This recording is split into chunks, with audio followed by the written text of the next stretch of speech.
북핵 문제가 더 심각해지고 중국의 팽창주의가 더 위협적으로 되면 미국이 조만간 기존의 그 정책을 유지할 수 없을 것이라고 봐요. 그렇다면 대한민국은 어떻게 해야 하느냐? 답이 나오죠.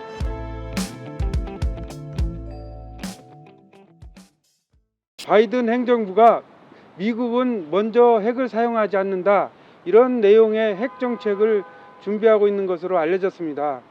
이를 두고 미국의 핵 우산에 의존하고 있는 여러 곳에서 우려가 나오고 있습니다.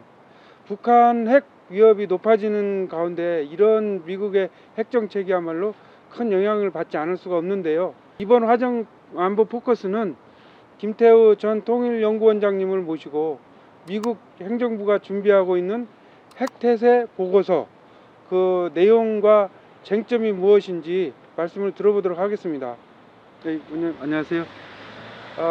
먼저 그 미 행정부가 작성하고 있는 핵태세 검토서, 네. 그리고 그 검토서 내에 들어갈 핵 선제 불사용, 네. 이 원칙이 어떤 내용이고 뭐가 쟁점인지 소개해 주시겠습니까?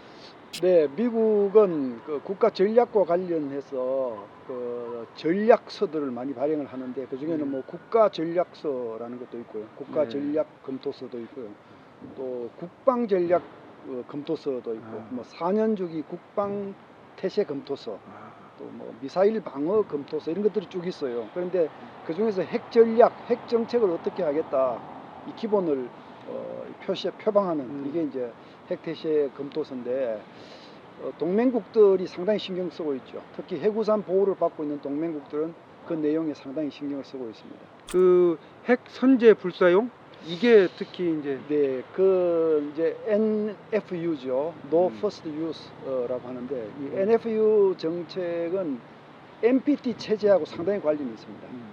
이 조약은 5개 강대국만 핵 보유를 가지고 나머지는 일체 핵을 못 가지게 하는, 네. 좀 차별성이 있는 조약이죠. 근데 이 조약이 유지가 되기 위해서는 핵을 안 가진 나라들의 안전을 보장해 줘야 될 거 아닙니까? 그렇죠. 그래서 맨 처음에 나온 것이 PSA라고 하는 소위 이제 적극적 안전 보장. 이건 무슨 뜻이냐면, 핵을 가진 나라가 핵을 안 가진 나라를 공격하면 UN 차원에서 보호해 주겠다. 그러니까 핵을 안 가진 상태로 만족하라, 이런 뜻입니다. 그런데 그게 이제 문제가 많죠. 불특정 다수에 대한 약속이기 때문에 신뢰성 문제가 있고, 핵을 가진 나라들이 다 UN 안전보장이사회 상임이사국들이에요. 근데 그 나라들이 다른 나라를 핵 공격을 해놓고 UN 차원에서 대응을 하려고 하면 비토권 행사하면 아무것도 안 되지 않습니까? 모순적인. 이게 굉장히 모순적이죠. 그래서 PSA가 나오고 그걸 보완하기 위해서 나온 것이 핵우산입니다. 네. 그러니까 개별적으로 미국이 특정 국가에 대해서 당신네 나라가 공격을 받으면 내가 응징을 해주겠다라고 약속해 주는, 이게 이제 말하자면 개별적 PSA가 바로 핵우산인 겁니다. 이제 거기에 비해서 이 핵 선제 불사용이라고 하는 것은 내가 핵을 가지고는 있지만 내가 이거를 다른 나라에 먼저 사용하지 않겠다. 이걸 핵을 안 가진 나라한테 사용하지 않겠다라고 하는 것은 NSA라고 부릅니다. 네. 소극적 안전 보장이고요. 그다음에 핵을 가진 나라 사이에서도 당신이 먼저 사용하지 않으면 나도 사용을 내가 먼저 하지는 않겠다라고 하는 것이 바로 지금 말씀하신 핵 선제 불사용인데, 이게 왜 문제냐? 핵 우산하고 이 NFU하고 바로 상충이 되는 거죠. 그러니까 한국에 대해서, 한국이 핵 공격을 받으면, 북한으로부터 핵 공격을 받으면 보호해 주겠다라고 하는 것이 핵 우산이고요. 또 그 넓은 의미에서는 확대 억제라고 부르죠. 뭐 군에서는 확장 억제라고 부르죠. 그러니까 대한민국이 북한으로부터 공격받으면 핵무기를 포함한 여러 가지 수단으로 한국을 보호해 주겠다, 이제 이런 약속이 있지 않습니까?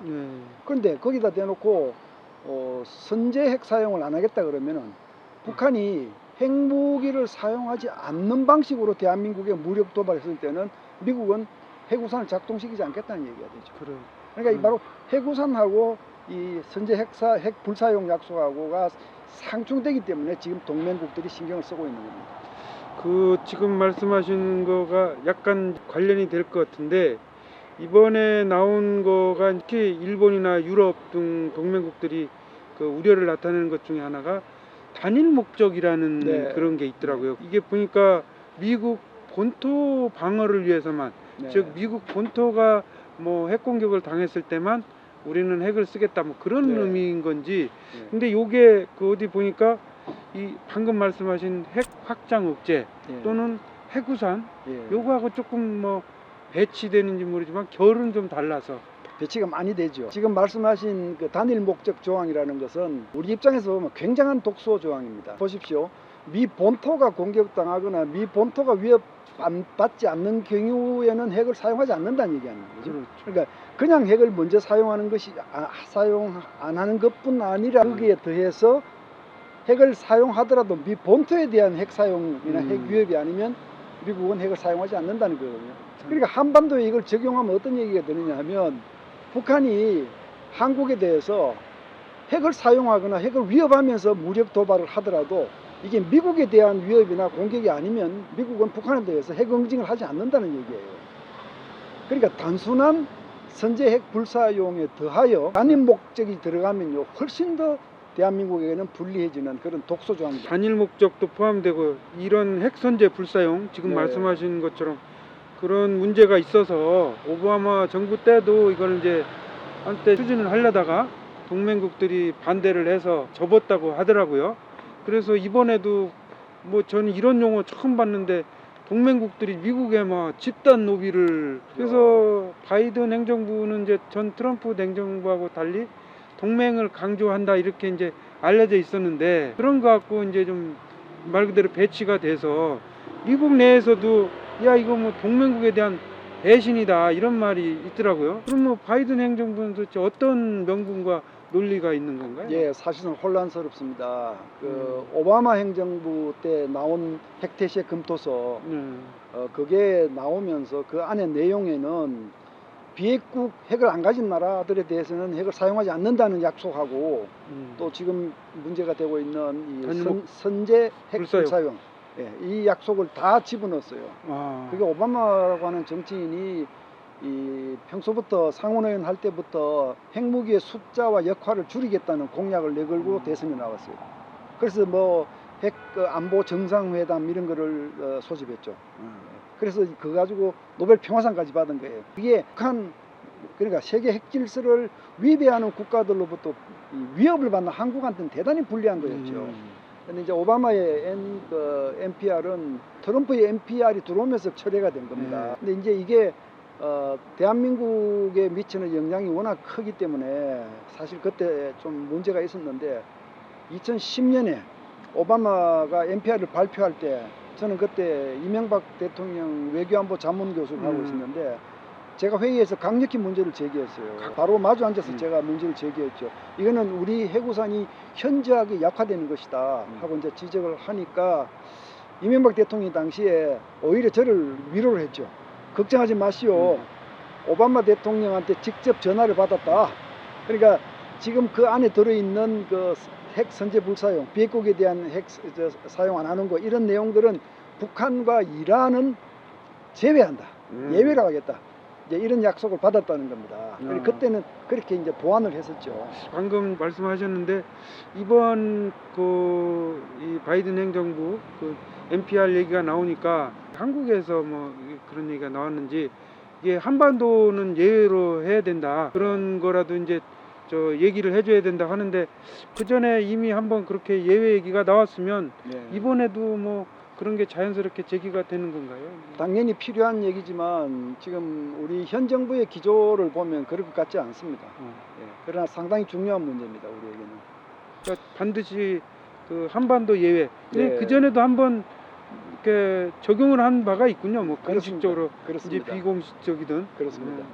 제가 원장님 다른 이제 언론 인터뷰 하신 거를 봤는데 지금 말씀하신 그 한반도 그 예외로 한다는 그 조항이 우리가 원하는 만큼 이렇게 반영이 안 됐을 경우에는 철수를 시켰던 전술핵을 다시 재배치를 한다든지 한반도 주변에 미국의 전략무기 이런 거를 상시 배치해 가지고 어떻든 핵에는 핵으로 대응하는 이런 구도를 만들어야 된다 그렇게 말씀하셨더라고요. 네, 그렇습니다. 그거는 뭐 제가 억제의 기본을 말씀드린 거죠. 취약성, 상호 취약성이 담보가 되는 것이 그게 가장 바람직한 상태입니다. 상대가 나를 해코지할 수 있는데 나는 상대를 해코지할 수 없는 상태가 되면 억제가 잘 안 되는 거예요. 그래서 북한의 핵위협이 강해지면 거기에 비례해서 북한에 대해서 응징할 수 있는 우리의 능력도 커져야 되는데 우리는 뭐 NPT를 준수하는 국가로서 당장 핵무장을 할 수 없는 입장이기 때문에 한미 동맹을 활용해야 하고 미국의 핵우산을 활용해야 되는 그런 상황이죠. 그래서 이제 이 문제가 더 중요한 것인데 북한 핵 무력이 계속 정강이 되면 거기에 비례해서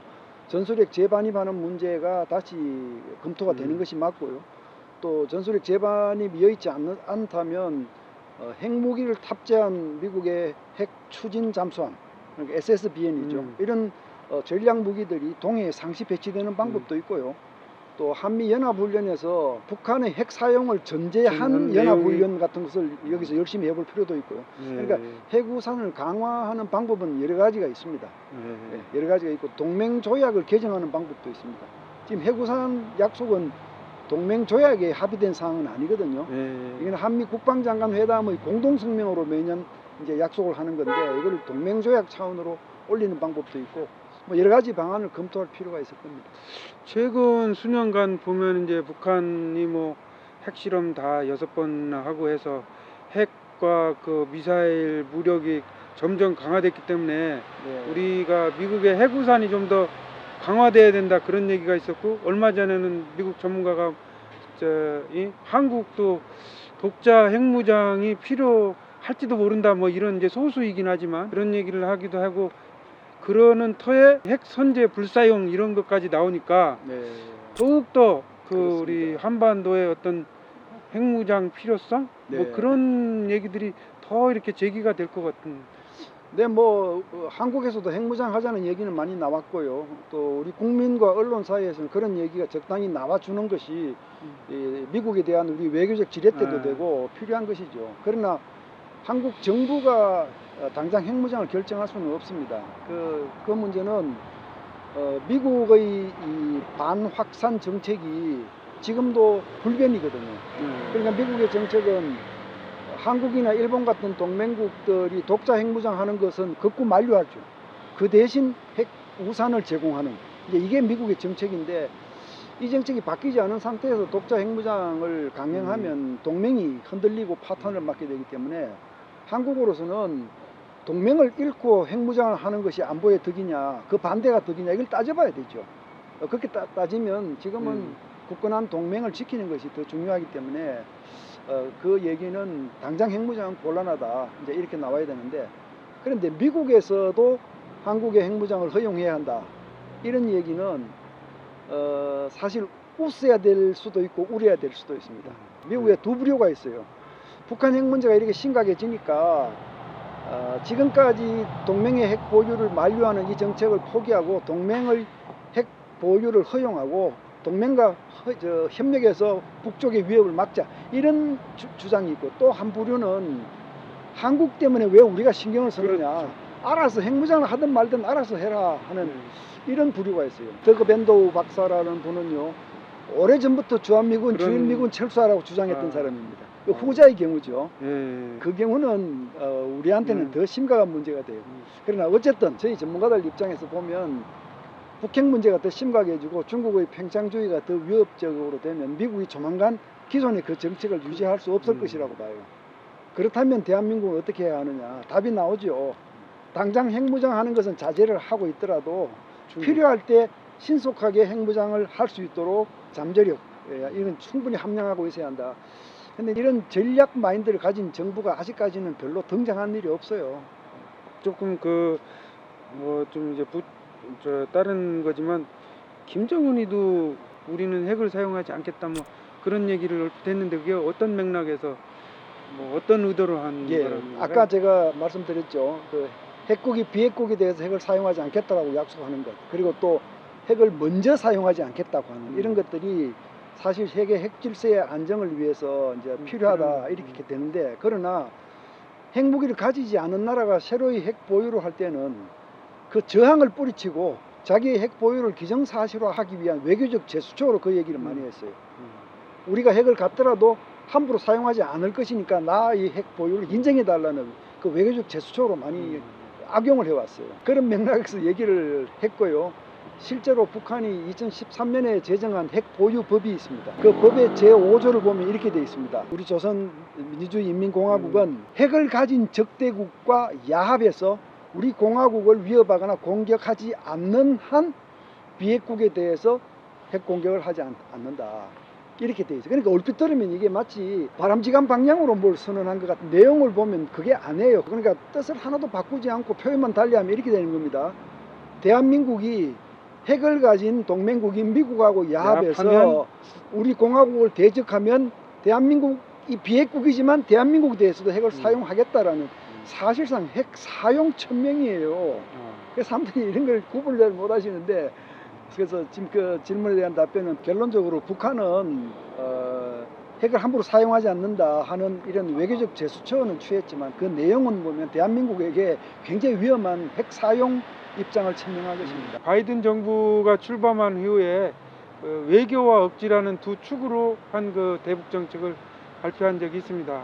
근데 이 내용은 이 북한의 비핵화에 대한 그 강력한 의지보다는 좀 동결을 전제로 한 것이 아니냐, 이런 좀 소극적이다라는 평가가 있었습니다. 그런데다가 이번에 핵 선제 불사용까지 나오니까 북한 김정은이 좀 더 대담 무모해지지는 않을지 그런 우려하는 분석이 있었습니다. 정부가 이런 동맹들과 함께 바이든 행정부의 새로운 핵 정책에 대해서 예의주시하고 면밀한 대응을 해야 되지 않을까 그런 생각이 듭니다. 오늘 시간 내주셔서 감사합니다.